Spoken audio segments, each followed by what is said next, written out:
¿Cuál? The Ring, el aro. No, mi amor. Ay, pero oye, Nina, hola Nina, ¿cómo estás? Mira, Hola. Ninguna de esas películas de ustedes. ¿A cuál? Ese listado de las que faltan que yo Que la va a ver junto con quién. Pero que la va a ver quién. Tú. ¿A dónde? Conmigo. ¿A dónde? En tu televisión. Pues tú te estarás poniendo loca. Que suena mejor. No, mi amor, déjate de eso. Déjate de eso, mi vida. Mira. Nada, vamos a hablar de clásicos. Voy a desconectar esto, Cristal. Clásicos de terror. Entre los clásicos de terror está El Resplandor. De Shining, eso da un miedo y su madre. No sé si tú recuerdas que son clásicos, bueno, tienes que recordarlo tú. Clásico. The Omen. The Omen, ahora mismo estaba pensando en esa película, por supuesto. Que hay un remake de La Profecía. Sí. Pero The Omen, perdón, esa es la que es la trilogía, que hay un perro negro, un Rottweiler. Esa misma. Y El Exorcista. Por supuesto. ¿Tú quieres oír algo Por chulo? supuesto. ¿Tú quieres escuchar algo chulo? Ajá. Mima, luego vete tanto a mí. Eso es lo único que me sale. Porque no le presté atención. Porque si le llego a prestar atención, yo lo oigo la noche entera. Tú eres loca. Anina, hablemos de clásicos de terror, por favor. Bueno, vamos a hablar un poquito sobre cine de terror. Y yo creo que lo más importante de entender el cine de terror es que es muy amplio. Hay demasiados géneros donde una película puede caer dentro de una categoría y ser una obra maestra del cine, y de repente tú dices, no, yo no veo películas de terror, pero ¿es eso terror o quizás es terror psicológico o quizás es terror de shock? Suspenso es aparte. Bueno, lo que pasa es que el suspenso una película puede tener elementos de suspenso y no necesariamente ser de terror. ¿El sexto sentido qué es? ¿Suspenso o terror? Bueno, yo personalmente pienso que es una película de terror, porque es terror psicológico, es una película que juega con tus sentidos, que tú entiendes que está sucediendo algo, una realidad específica, cuando de repente es otra, y el elemento de los fantasmas que está agregado al guión del sexto sentido, pues obviamente la cataloga como una película de terror. Es terror psicológico. Tu listado y tu propuesta, Anina, por favor. Bueno, vamos a empezar definiendo un poquito los géneros para que la gente más o menos entienda, porque es como te digo, tú puedes pensar que una película que te gusta no es de terror, y sí lo es. Y si vamos a hablar de terror, tenemos que empezar por el maestro del suspenso, que es Alfred Hitchcock, que tiene la película de terror yo creo que más celebrada de la historia del cine, que es Psicosis del año 1960, Psycho de este señor de Alfred Hitchcock. Yo creo que todavía el día de hoy está encabezando mucho de los listados de lo que definió hacer cine de terror, porque recuerda que en esa época teníamos cine de terror de monstruos, de vampiros, estaban los Frankensteins por un lado, con todas las adaptaciones de la historia de Mary Shelley's Frankenstein, del Dr. Frankenstein. Por otro lado, entonces tú tenías las historias de vampiros, de donde conocemos no solamente a Drácula, sino que en los años 40 conocimos a Nosferatu, que es otro tipo de vampiro, que no necesariamente es el conde Drácula. Entonces así hemos conocido muchos géneros diferentes. Están los géneros de terror basado en asesinos en serie, por ejemplo. Y ahí yo te puedo decir una de mis películas favoritas de todos los tiempos, que es El silencio de los inocentes. Ah, sí, sí. Basado en el libro de apellido Thomas Scott, si mal no recuerdo el nombre del autor, pero fíjate cómo esa película convirtió, hizo lo que nunca se había hecho con el cine de terror, ganó todos los premios Oscars que pudo haber ganado, ¿entiendes? Ganó película, ganó actuaciones, ganó de todo. ¿Por qué? Porque lograron llevar una historia de terror y convertirla en un guión maravilloso. Y esa parte es importante resaltarla también. Entonces, esa yo la veo. Esa es buenísima. Existe otro tipo de cine de terror, que es el cine de los desfigurados. ¿Y por qué desfigurados? Porque son asesinos que tienen algún tipo de deformación física, y precisamente por digamos que complejo, se deciden entonces salir a matar gente. Ahí podemos encasillar todas las películas de Freddy, de Jason, de Mike Myers, Leatherface, que es el masacre de Texas, ¿Y no entraría ahí? It. Bueno, pudiera ser, sí, aunque It realmente, yo creo que todo el terror que presenta Stephen King dentro de su obra es un terror que contiene muchos elementos psicológicos y hay que verlos como tal. Ahí mencionabas The Shining hace un momentito, Zoila, que es una obra maestra de Stanley Kubrick, es una historia de terror que te lleva a través del viaje a la demencia de un personaje en específico, pero es una obra de Stephen King. Stephen King tiene esa particularidad de que utiliza mucho el terror psicológico. Tú te pones a leer sus libros, a ver la cantidad de películas y series que se han hecho alrededor de su obra y todas tienen ese elemento en común. Una película como Christine, que es el nombre de un carro diabólico que se va convirtiendo en un asesino, es muy divertida de ver y es la historia de un adolescente que va enloqueciendo por su amor a este carro. Que termina seduciéndolo, pero el carro es un asesino porque entonces mata a todo el que se le acerca a él.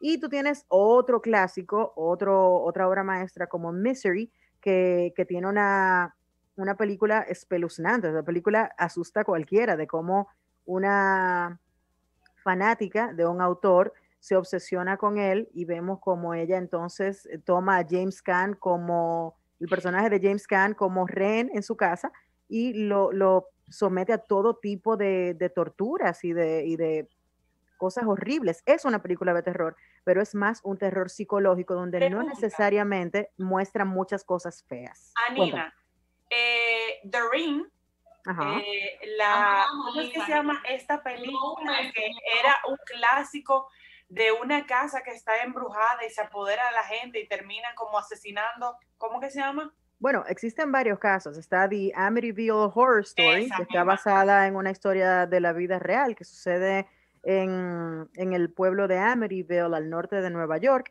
Está también la historia de Poltergeist, donde... yo vi Poltergeist. Poltergeist, que tiene... Esa tenía una historia detrás. Sí, claro que sí. Así es. De hecho, historia. They're here. They're here. Y de hecho, es una de esas películas. La gran mayoría de las películas de terror que tienen que ver con, digamos que con el ocultismo, con las cosas que nos asustan pero que no vemos, que si cuando se involucra el demonio, películas como The Omen, El Exorcista, Poltergeist, The Ring. The Blair Witch Project. Ese otro género que de hecho inauguró The Blair Witch Project, y te cuento ahora por qué. Pero todas esas películas que se hicieron populares por El Exorcista, de estas, ¿cómo se llama esto? Cuando se hace el exorcismo, la posesión, cuando te posee el demonio, se pusieron de moda todas después del Exorcista, pero la gran mayoría tiene una historia detrás de cómo suceden muchas cosas malas en el set, que si se murieron tantos actores, que si la niña de Poltergeist falleció luego de haber grabado, que si la chica que interpretó el personaje principal en El Exorcista jamás consiguió un rol en su carrera y fue la maldición del Exorcista. Exacto.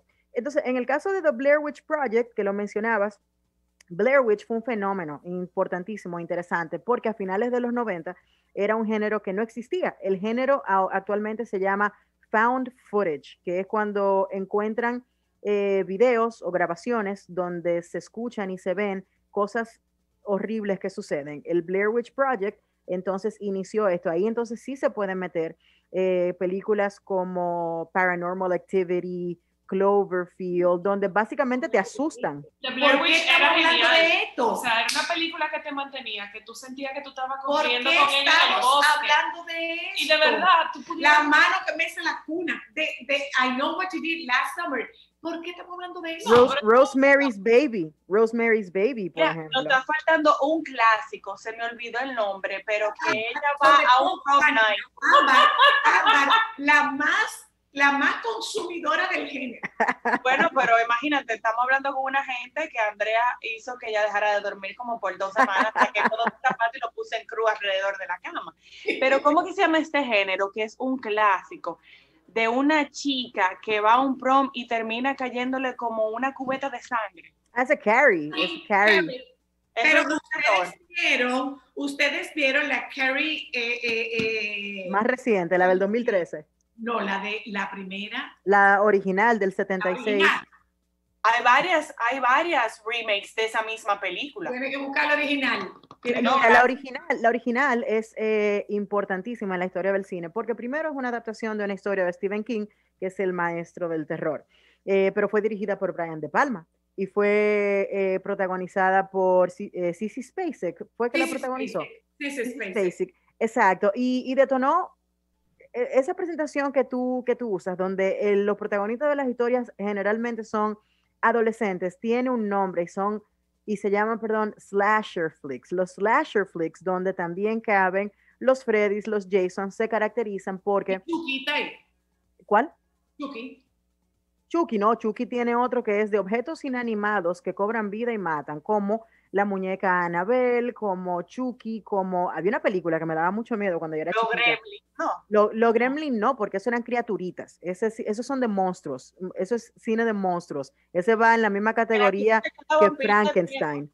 Porque tú lo pones como criaturitas que no hacen nada, pero eso daba muchísimo miedo. Pero da mucho miedo. Pero había una película de unas muñecas asesinas que eran como de cerámica y de noche despertaban y mataban a todo el mundo en una casa, unos viejitos que hacían esas muñecas. Sí, creo que sí. Sí, es de los 80. Ese género se popularizó mucho en los 80. El género de, sobre todo el slasher flick, donde básicamente era matar por matar y sobre todo a personas adolescentes. Y en los 90 entonces el género resucitó con las películas Scream y con I Know What You Did Last Summer y todas estas películas que volvieron a traer el género de regreso a la palestra, pero generalmente son graciosas porque es prácticamente increíble lo que sucede y cómo la gente se pone en situaciones donde está expuesto a que lo maten. Pero son estampas del género slasher, definitivamente. Gracias, cariño. Gracias. Siempre. El jueves que viene, que sea con algo más agradable. Con cualquiera, no pasa nada. Pero mira, de verdad. Que sea con algo más agradable. Mira, los latinos. Mira, yo no quiero escucharte. O sea, yo sí quiero. Mortifícame. No quiero escucharte más porque no puedo dormir. O sea, ya no lo entiendo. No. Rapidito. Lo que pasa es que de verdad los latinoamericanos y los españoles tienen muy, muy buenos aportes a este género. Guillermo del Toro, por ejemplo, que dirigió El Espinazo del Diablo, El Laberinto del Fauno, se ganó el Oscar recientemente. El Orfanato, que él fue uno de los padrinos de esa obra, está también ahí. Los Otros también, protagonizados por Nicole yo vi The Others. Esa era buena. Esa era con Nicole Kidman. Con Nicole Kidman. Todos esos géneros. The Hours, no. No, The Others, no The Hours. Te voy a enseñar cómo yo vi The Others. ¿Cómo? Enséñale. Frisada. Sí. Igual que yo. No, mi amor.